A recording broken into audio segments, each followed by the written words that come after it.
Graça e paz, meu amado. Quero convidar você a, nesse momento, meditar junto comigo. E nós temos visto nesses últimos dias uma série sobre inimigos do nosso coração. Nós vimos aqui já falando sobre a culpa, o problema da culpa quando a gente não se perdoa.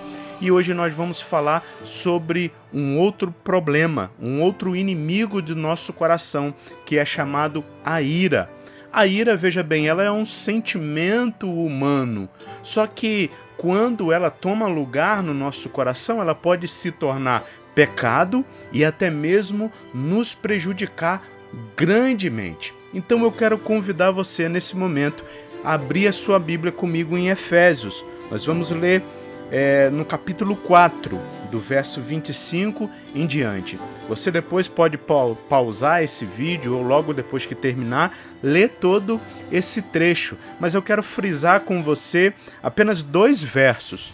Um se encontra lá no 26, que vai falar assim: quando vocês ficarem irados, não pequem. Apaziguem a sua ira antes que o sol se ponha. Veja bem agora no verso 31. Livrem-se de toda a amargura, indignação e ira, gritaria e calúnia, bem como toda a maldade. Veja bem, Paulo já, quando escreve aqui para a igreja de Éfeso, ele sabia que nós ficaríamos irados. Ele está falando aqui, não é também uma permissão para nós ficarmos irados ou uma ordenância para nós ficarmos irados, mas ele sabia que a ira é um sentimento humano e que certamente nós iríamos ficar irados. Só que ele fala assim, olha, quando vocês ficarem irados, não pequem. E saber o equilíbrio disso é difícil.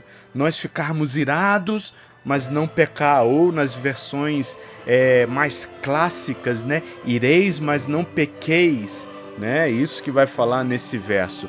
Geralmente nós ficamos irados com uma pessoa que faz algo que nós não gostamos, e geralmente isso pode se dar de 2 maneiras, a consequência disso, ou nós explodimos, ou nós guardamos aquilo, que é o que Paulo vai falar no verso 31, livre-se de toda amargura, indignação. Geralmente nós ficamos amargurados quando seguramos a ira no nosso coração, a gente fica amargurado e depois aquilo faz uma indignação vir sobre nós, isso vai consumindo o nosso coração.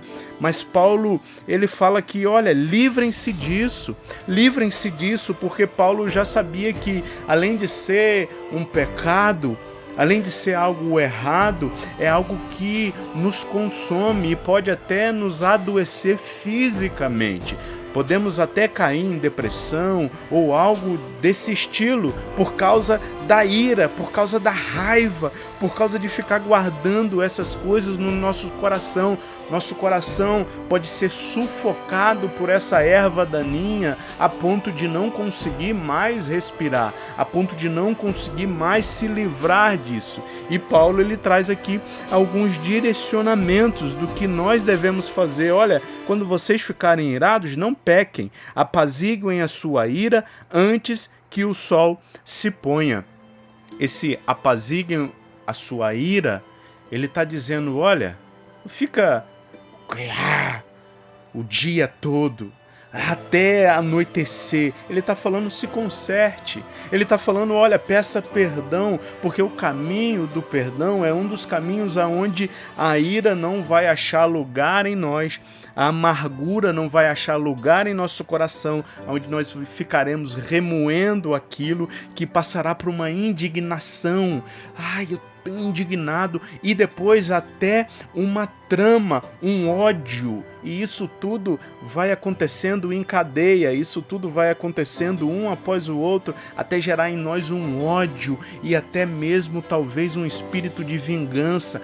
Ele vai me pagar, vai ter que ter o troco. E isso não é aquilo que Deus quer. Deus quer que nós nos perdoamos uns aos outros, que nós perdoamos assim como Ele nos perdoou. Para nos livrarmos da ira, é só ter isso em mente. Cristo primeiro nos perdoou. Cristo primeiro, Ele nos amou e nos dá o seu perdão. Então, quando eu pensar em ficar irado com alguém que me maltratou e fez até algo que eu não gostei, que de fato me machucou, que eu não exploda em ira ou fique com aquele ressentimento, mas que eu faça como Cristo, que é difícil, mas nós, com a ajuda do Espírito Santo, conseguimos praticar isso, que é falar: Pai, perdoe porque eles não sabem o que fazem, quando aqueles homens estavam açoitando ele para crucificar a ele. Então, meu convite a você é: não deixe a ira tomar o teu coração, não deixa essa erva daninha sufocar o teu coração. Livre-se disso. Como eu me livro disso, John Lennon? Pedindo perdão e perdoando as pessoas. Que sejamos mais perdoadores, assim como Cristo nos perdoou, que venhamos perdoar os outros. Uma tarefa fácil? Não. Mas com a ajuda do Espírito Santo nós conseguimos. Amém, meu irmão? Vamos orar? Senhor, nos ajude, Pai. Nos ajude, ó Deus querido, a perdoar, ó Deus, aquele que nos ofendeu, aquele que nos machucou, Pai. Não deixe que a ira tome lugar em nosso coração, Pai. Não deixe que a indignação, a revolta, a amargura toma lugar em nosso coração, ó Deus. Nós oramos e pedimos a Tua ajuda, Pai, em nome santo de Jesus. Amém e amém. Meu irmão, fique com Deus e até mais.